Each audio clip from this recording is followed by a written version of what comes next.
believe that we're actually living in the most exciting time in history.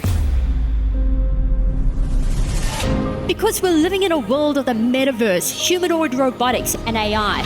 We have an obligation to future generations to make sure that both the places and organizations that we design are future ready. I want to encourage you all to think like futurists, to actually think ahead and have the positive can-do attitude. Listening to Nikki, there isn't a fear about technology that sits out there in the future. Rather, we need to embrace it. Because we get to design the future in the way that we want to see it. My name is Nikki Greenberg. I'm a futurist and a strategist focused on the trends and technologies shaping the future of the built world. As a futurist, I tend to look at the future generations, what's coming up next, and what we can learn from them. We are seeing this acceleration of advancement for technology. It's all about the changes that we're having in terms of different innovations. If we as leaders want to stay relevant, we need to exercise everything that we have at our disposal. We really need to lean into the technologies that are there to not just stay relevant, but to be the best in the industry. If you want to think about where we are at this moment in time, it is this disruptive moment. It is a fundamental shift, a fundamental change. I want to encourage you and give you the tools to be able to also start thinking like a futurist. Because when you can understand where the world is heading, then you can put strategies in place to be future ready and build the world that you want to see. Nikki was engaging and energetic and left people with easy takeaways that they can bring back to their company and their work. We're making decisions today for the needs of tomorrow. And it's passionate people like you all who can make it happen. So the first thing is we have to realize that the future is now. We're already seeing these crazy buildings coming out. This is one from Singapore. We're seeing artificial intelligence and human-like robots already sticking around. So when we're designing, we need to be thinking in this very innovative way. So by way of introduction, my name's Nikki Greenberg. I'm an architect by trade. And when I finished business school, I went into real estate development. So I very much come from the bricks and mortar side of the industry. These are a couple of projects that I worked on during my career. Mixed-use master plan developments. And the thing about them is that what we design today is going to be built and complete in 2 years or 5 years or 10 years. But really these developments need to be able to serve the community well into the future. So our decisions today need to be designing for the future. And that's what this talk is all about. Now I run a group for women in PropTech because really PropTech is the future of the real estate industry. So what I'm going to talk about as a start is a little bit about innovation and disruption. So when we talk about innovation, what innovation is that it's a new idea or a new product. Whereas disruption is something that's just absolutely mind-blowing, it changes everything, is a real groundbreaker. So I'm going to give you an example of a disruptor in the construction industry, which all of us know about, and as an architect definitely impacted on the way that my career happened. So in architecture and construction, we all used to do drafting by hand. You know, the good old saying, back to the drawing board. We've been doing this for a very, very long time. Then it became 2D CAD, which meant that we could collaborate digitally. We didn't have to print everything off. We could have different team members plugging in and make changes very accurately. You no longer needed to be able to draw. You didn't even know how to make a straight line. The machines could do it for you. Then it became 3D CAD. Then it became BIM. And now we're talking about digital twins. So this is an example of disruption through technology. Keeps going on and on and on. So let me ask the audience here, what was the last major disruption through technology to real estate? Okay. Any takers? Steel or concrete. Everyone's saying steel or concrete. Well, that's part of it. The other part of it is elevators. Because what elevators allowed us to do along with steel and concrete, I know we have a lot of people here that are pro-concrete, what elevators let us do is build up, because there's no way that you could go to the top of a 50-story building unless you had a way to get there. And what this ultimately meant is that we can build cities up instead of out. We could have transportation hubs. So this has fundamentally changed the way that our cities operate to allow for density. Just some pretty pictures as a breaker. This is where it gets fun. So let's talk about some crazy innovative buildings. This is a concept designed by a firm called Archigram, and it's called Walking Cities. And the idea is that a building is a machine and it's an ecosystem. So rather than having your food come to you, your building can go out into the field and find food. Wasn't built, unfortunately. Buckminster Fuller, you can see these photos over here, black and white. It didn't just predate CAD, but it actually predated color photography. This is how far into the future he was. And what Buckminster Fuller was looking at is using geometry to use materials and spaces efficiently. So he did this through paper mathematics. So think about what we can do with the technology that we have today. This is a typo. This should be Frank Lloyd Wright, America's darling, known for the prairie-style architecture. As you can see, even he was thinking about spaceships and things flying around. Singapore, smart city and the beautiful design along the Marina Bay. The Eden Project in the UK, we have these beautiful spherical structures kind of dotted along the landscape. Here the materials are a way of insulating the buildings, and it really integrates in a way that is just really exquisite. Zaha Hadid, a well-known futuristic architect, thinking about how buildings should look like in the future with a very sinuous form. Renzo Piano, French architect. This is a style known as high-tech architecture. And what he did at the Centre Pompidou in Paris, he took the building's mechanisms, the circulation, the construction, he put on the outside of the building where you can see it. You can understand the way that the machine works, rather than hiding it like we do traditionally. Koichi Takada, an architect that I worked for in Australia, this building here is nicknamed the Blade Runner building because it looks so futuristic. Frank Gehry with his beautiful sinuous curves and a way of using titanium, a metal, in a new and innovative way.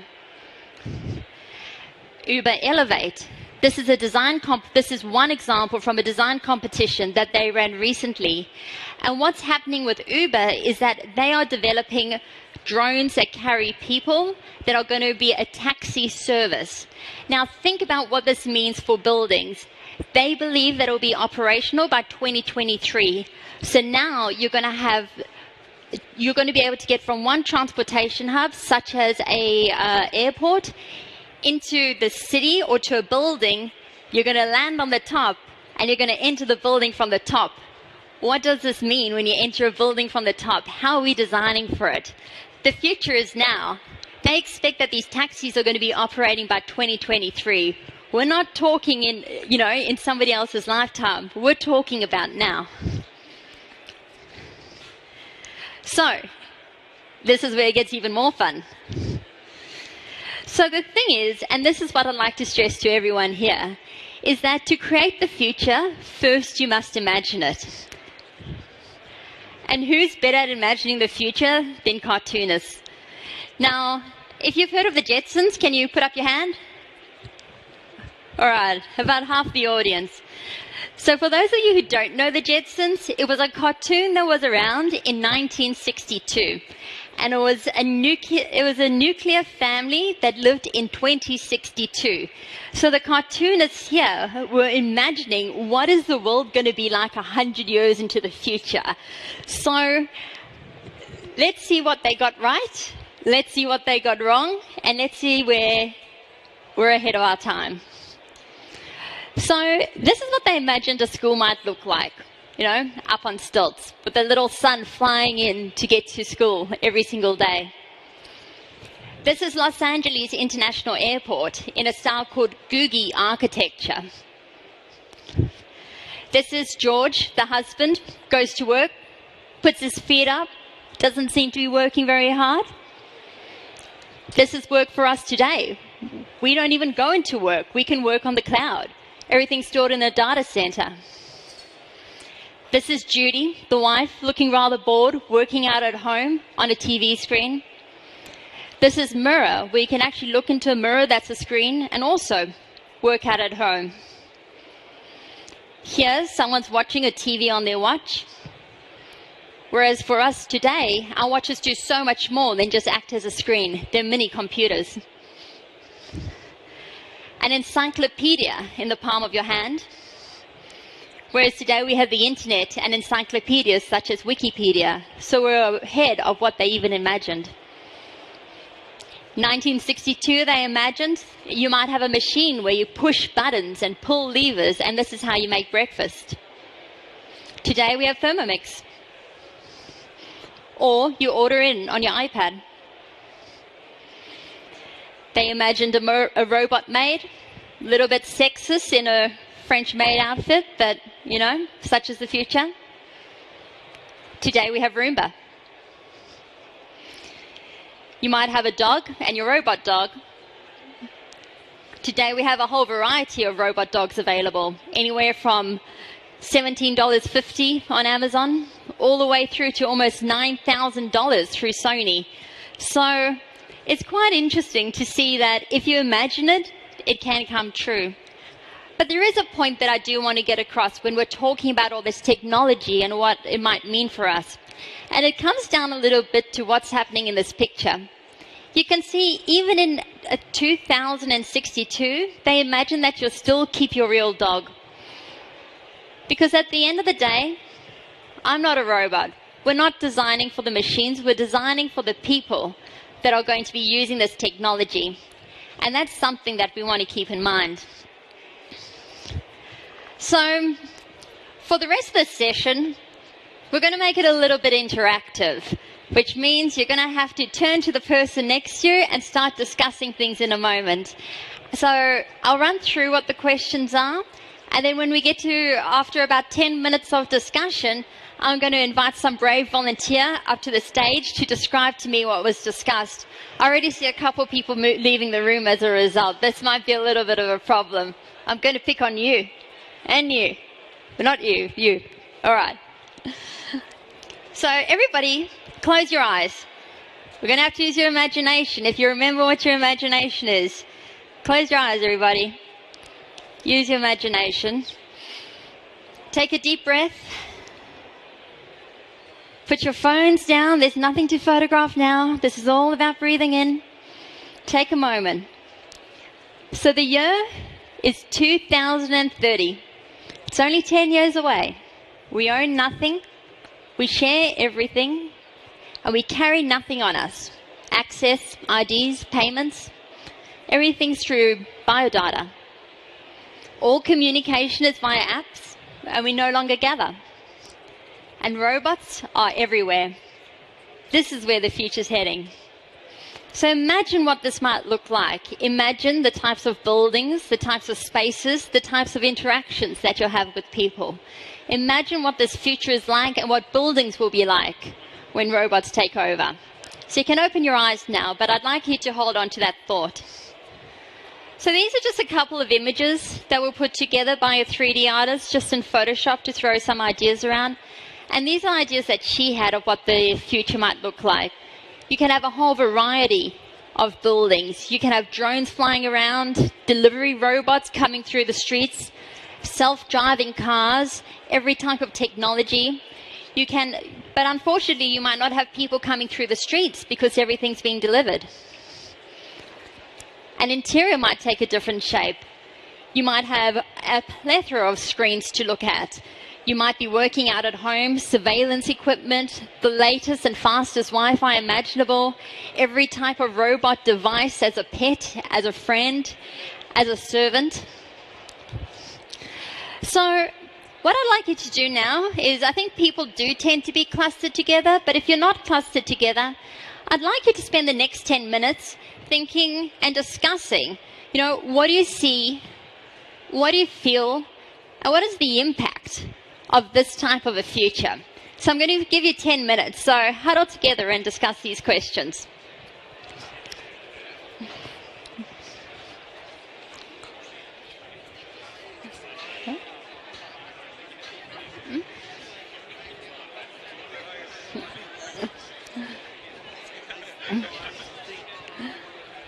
excuse me. First speaker to have interaction. Super nice. Yeah.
Righty. All right. Now, who are my brave volunteers?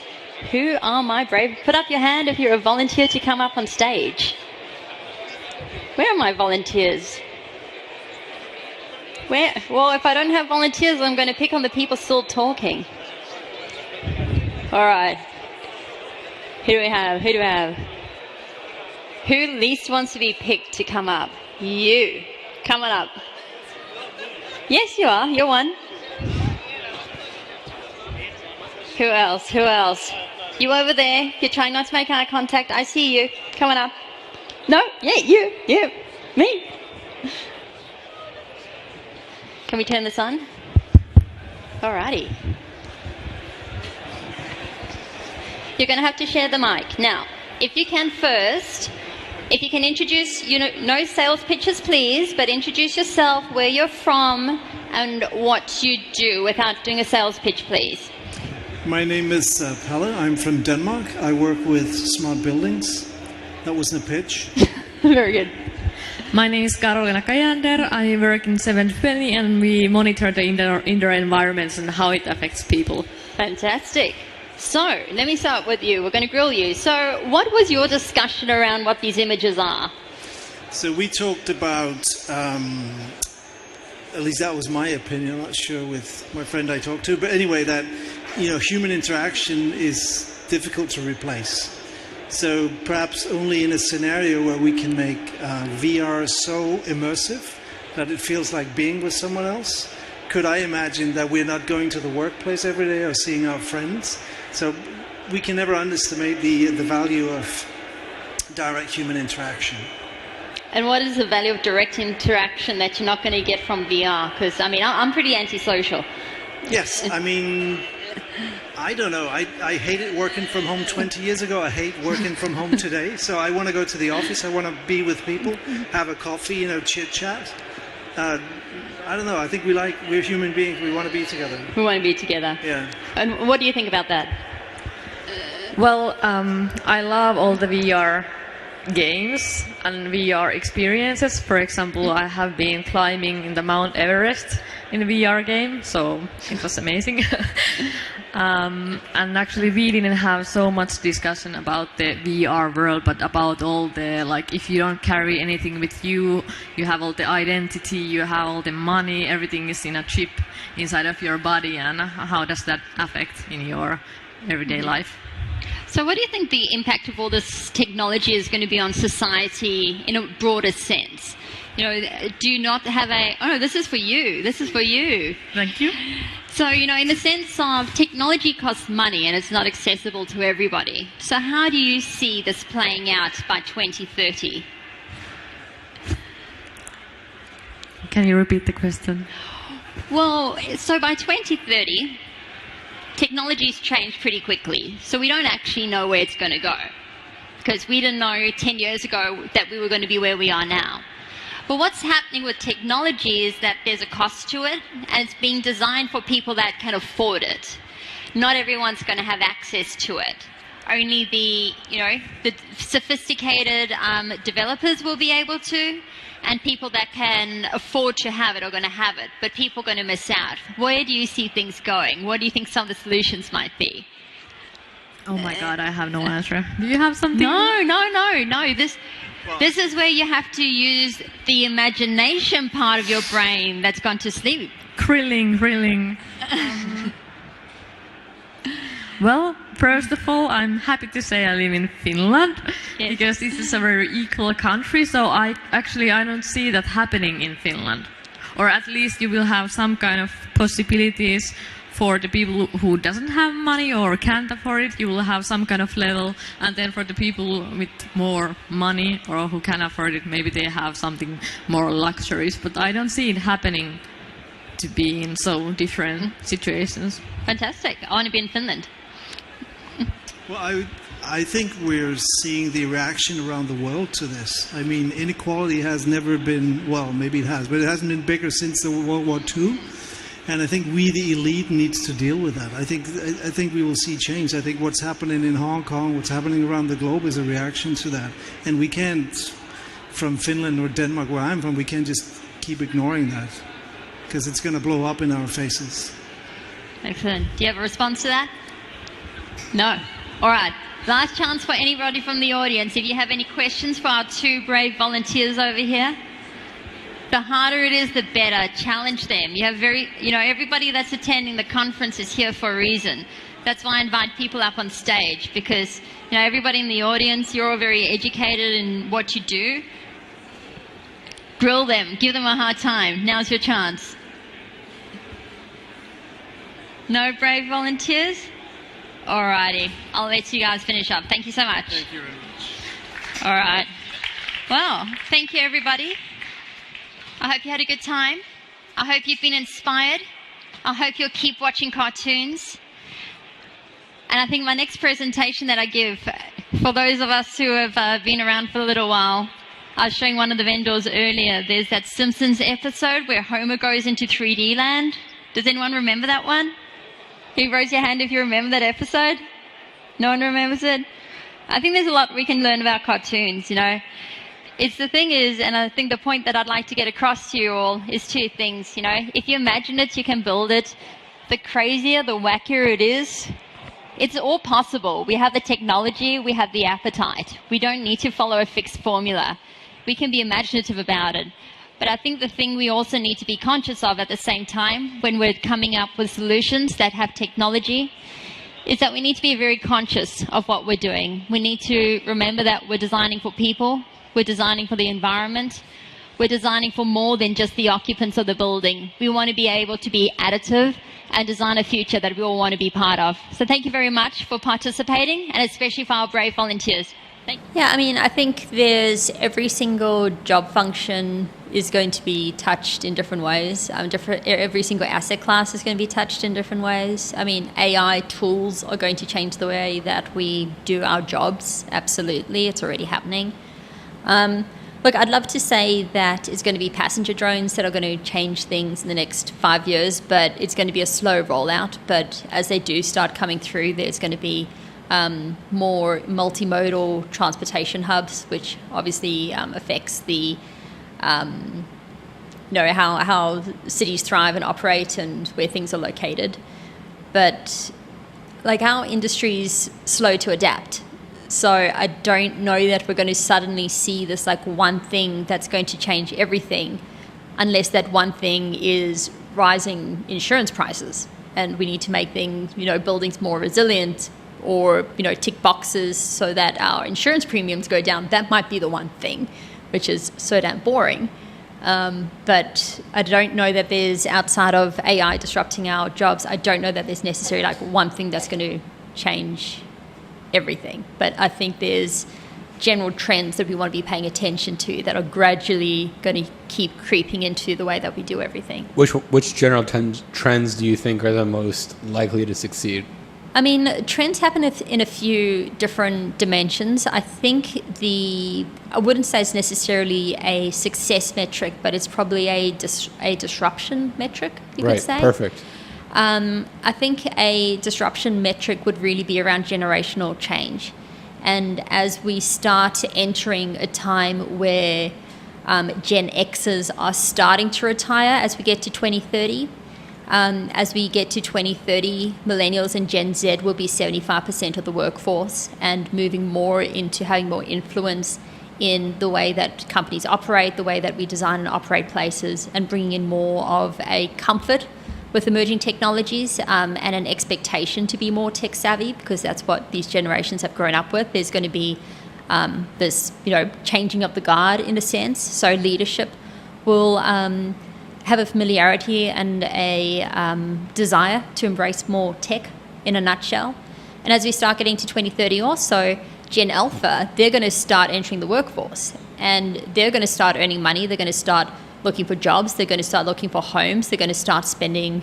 So there's going to become this emerging consumer group. And again, they love technology, and they understand things like, spending all of your time on Roblox and Minecraft and all these different worlds and this different experience of the world. So I think the biggest difference we're going to see, in addition to changing technology, is a changing or an embracing of and a willingness of wanting to adopt more emerging technologies into everything that we do. Whether it's the job description itself, or the way that buildings are, managed, owned, operated, etc. If somebody's like grown up investing in crypto when they were 15, by the time they're 25, if they're looking at using crypto on a deal, they're like, well, yeah, I've been doing this for the past decade. I get it.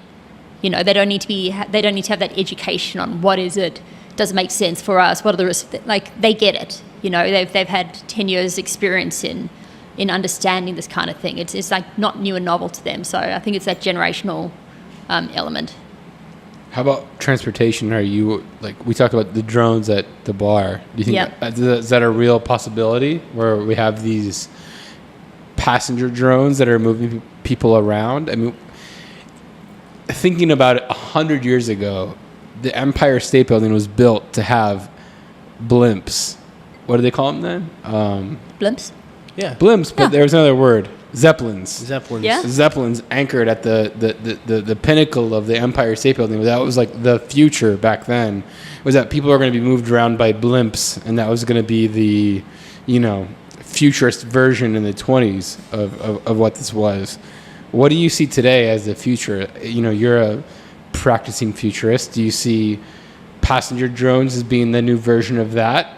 Or in practicality, is that maybe not so much making sense? Maybe it's more full self-driving Teslas pulling into buildings that we need to design for? Or what's kind of the peek behind the curtain of the future of what you see? Both of these technologies are already here, and it's just about how they're being rolled out. So I'm going to use terms a little bit interchangeably. There's passenger drones. There's sometimes they fall in the category of AAM, Advanced Air Mobility. Sometimes they're called eVTOLs, which are electric vertical takeoff and landing. Basically flying cars or flying taxis, and that's the first iteration. So there's test flights happening all across the US. There's, as I said, I was in Salt Lake City. That's part of, with the Air Olympics coming up. They're super advanced in looking at how they're going to be rolling out flying taxis, to the extent that you can look it up. It's absolutely astounding. You see these videos of these models that show these highways in the sky, and that is almost like a different altitude. So you might be, for example, going north at the highest altitude, one level down, you go south at that other altitude, and then in between there's like a crossover lane, almost like how we have, lanes on a highway. Yeah. It's all been designed in the skies already, and then below that you might have deliveries. You think our transportation is going to move up? Yes. So and off the streets. So we're going to start reclaiming our streets, use that more for public use, and then the movement of people is going to be more up in the atmosphere. What's being designed at the moment are more point solutions, so like end-to-end. So some of the earliest iterations are looking at, airport to city. So they've already done, as I said, they've done a lot of test flights all around the country, including Dallas-Fort Worth Airport is another example. They've been, kind of like running. They recently did like a test flight using helicopters, kind of running around these these highways that they're planning to see how's this all going to work. So instead of, for example, getting a Uber, car, taxi, or a train from the airport into the CBD, you'll just catch this, this flying taxi.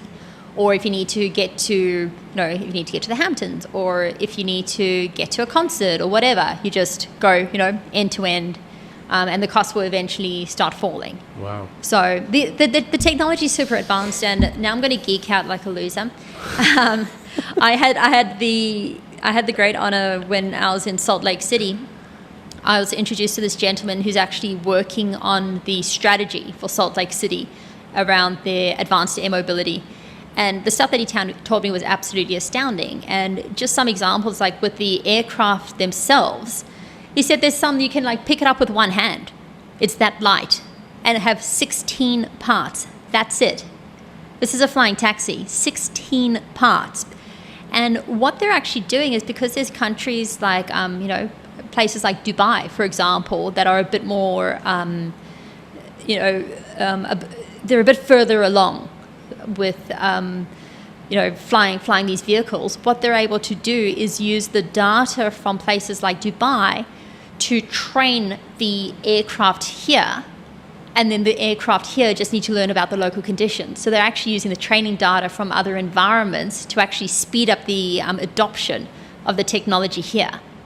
So it's already here. It's already happening. There's a lot of working groups in different states and across the country, etc. So there's huge plans. But I feel like as an industry, we don't talk about it. In real estate, we don't talk about it enough. And yes, it's like saying there's a new train line coming to your city. What do you think the impact's going to be? It's like we're almost like a bit blind to it. Well, it's a bit of balancing both, right? We have to balance what exists today with what will likely exist in the future, and how likely is that future? I guess that's the question. How likely is that future? How likely is it that we're going to have these automated air taxis ferrying people about, and what does that timeline look like? I mean, the technology exists. When it's being fully adopted is up to each city, but places around the country are already testing it out with, the aim of having them being implemented. Some of the timelines are 2026, 2027, 2030, 2030. It's here. It's not this far fantasy, but to say at the same time, in terms of planning for it. Now, I remember in Australia, there was this one shopping centre that I designed, and outside the front, we had this huge, this kind of huge plaza. And I was like, why don't we plant some trees or something? I guess it's like huge empty space. It could have something so much nicer. But the thing is that we had to keep the space vacant for a potential future tram line that might come.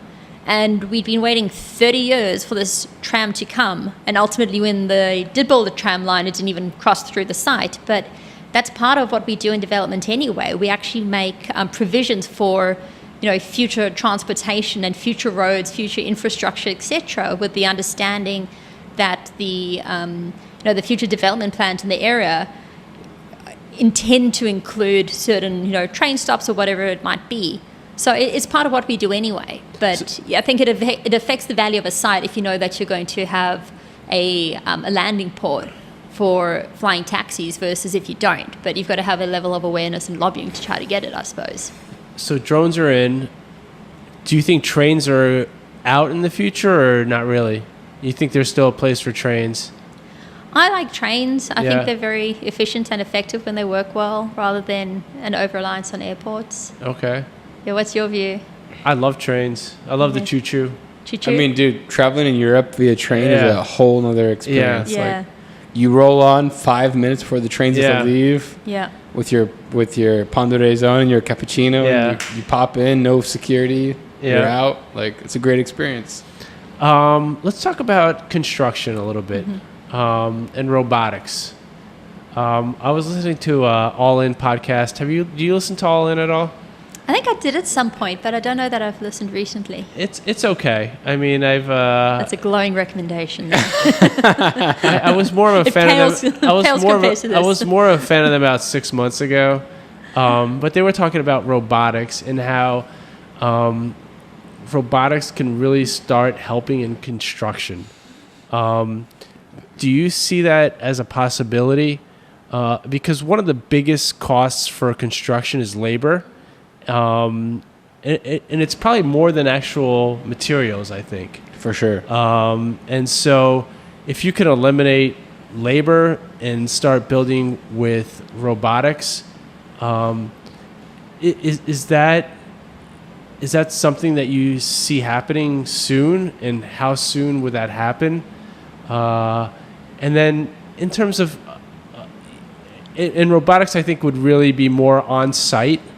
There's also been talk about, designing modularly.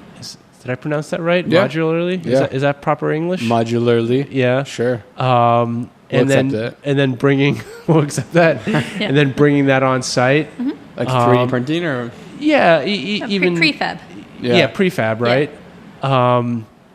And we've actually seen some new constructions where it's almost like building Lego blocks. It's like cinder blocks out of plastic.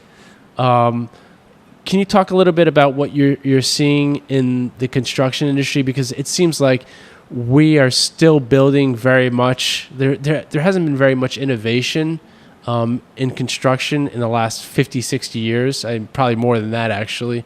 Where do you see construction going, and how do we reduce the cost of construction? Because that really is, I think, key to bringing affordability to living standards in cities. Yeah, and I agree with you there. And I think there's that whole camp of off-site construction, modular, prefabrication, etc., which I think we don't explore enough as an industry and has huge opportunities. But I'm going to park that. So when it comes to construction is messy. It's really messy. And I think sometimes there are over-ambitious construction technology companies that say, oh, we're going to automate everything. I'm like, you have never actually sat overlooking a construction site, because it is freaking messy.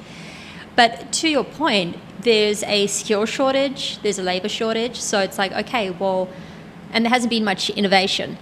What I'm seeing more of in construction technology, and look, I'm not going to cover every single thing, but I'll just kind of mention a few things that come to mind, is tools that help people do their job quicker and more effectively. And I don't think that what we're going to end up with is no human beings on the construction site, but what I do think is that the tools that they use to do their jobs, or the machinery that they use to do their job, is going to be quite different. And I'll give you so less people probably on the construction site. or a more efficient use of people. And so I'm going to backtrack a little bit. Can I backtrack? This is going to be a bit of a backtrack. You can absolutely backtrack. Okay. We'll cut you some slack here. All right, thank you. Since I'm a guest, I'm not a Floridian. You're like, oh, these non-Floridians, they ramble. Okay, so I'm going to backtrack. And, you know, I'm obviously in Florida at the moment to give a keynote, on Tuesday about the future. And this is all in my keynote and something I love talking about. So there's a few stats that really stick out to me about construction in the US. One is that 91% of construction projects go over budget and program, or both. So we can't even predict what things are going to cost or how long it's going to take. There's always cost overrun and there's always delays. Even though 91%. 91%. Like almost all of them, okay? Which is ridiculous because we've got smart people, we've got great technology, we've done a lot of construction projects. So why are we so bad at predicting? So construction's messy, Wishful it's hard thinking, to predict. right? I think that's an element. Let's be honest. I think that's an element. We're going to get this under budget. Yeah, but it's wishful thinking, but we all know the reality. Yeah. Like, it's always going to cost twice as much and take twice as long. Yeah. That's what everyone says. Exactly, but you never actually put it in your business case to begin with, or you'll never get it signed off. Right. So there's also that human element. Right.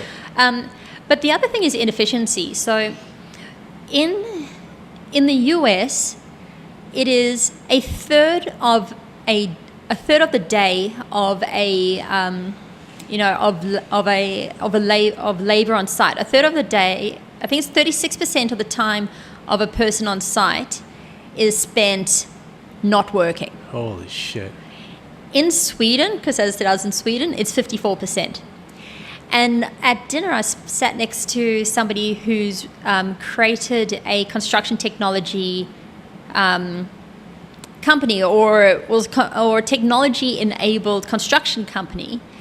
And so they're using technology to streamline and optimize their construction workflows when it comes to laborers. So he gave me this example because he goes, you said in Sweden, it's, we only have 54% of the time in Sweden, people on site aren't working. He goes, we actually ran an experiment in my office. And he said, we have plumbers working for us directly. And they're all very good people.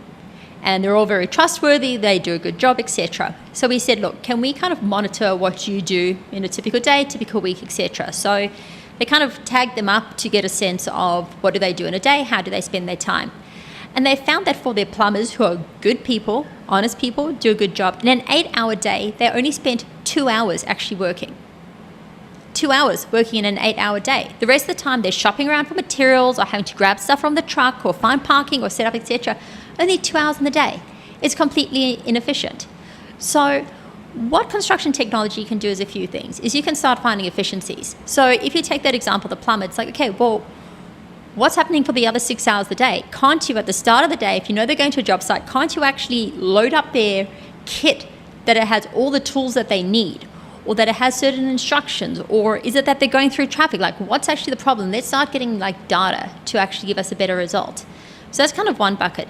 The other bucket, as I said, is around machinery. Like, what kind of machinery can people on site use? And I've got some examples in my keynote tomorrow, but one example is I saw this great kind of robot that was tiling a floor with large format tiles, almost like a printer would just go beep, beep, beep, and just put these big tiles on the floor and just move along. So super quick at laying tiles in a repetitive way that things are always even, because again, they can actually use layers, the levels, etc. It's like printing, the tiles onto the floor. And to get a skilled tiler to be able to do that with these large format tiles that a single person can't lift up is very difficult. Or there's robot bricklayers using these large concrete cinder blocks. There's an Australian company that's using them, and when I was reading up about it, they were saying in Australia, bricklayers are charging $900 a day because there's such a skill shortage. Whereas this robot, it can kind of stick out its arm, and then once it's set up inside, it can just go bam, bam, bam, bam, bam. Let's put in these blocks. So it's not going to do all the work. It's not going to do the detailed work. It's not going to be the You're still going to need a human to put that robot in there, to lay it out. 1,000%. And to come in after the robot, it might do 90% of the wall, but then for the final touch-ups, etc., you're going to have to get... So I think for different problems, you can get a different robot coming in to do different things. But the challenge is going to be, well, how many like tiling robots are out there, and are you going to have access to that tiling robot when you need it in your schedule, or there are only 5 in the country and you're going to have to wait around? So it becomes kind of like a resource. Or if you're that tiler and you actually have access to this robot, I think that's what it's going to be. If you are the tiler that has access to this robot that installs an entire floor of a shopping center in 2 days, you're going to be in high demand and do a perfect job every time. You're going to be in higher demand to be able to do it quickly, efficiently, low cost, perfect quality. That's going to be amazing. So I think it's going to be the contractors that are going to start using the technology, and that's going to become their secret sauce. They're not going to lose their jobs. Their jobs are going to change, that they can actually have a better quality outcome because they understand what quality looks like. But it doesn't necessarily need to be them doing difficult labor. It's going to be them operating the machine to perfection and then coming in and finishing things off. Interesting. That's my 2 cents worth.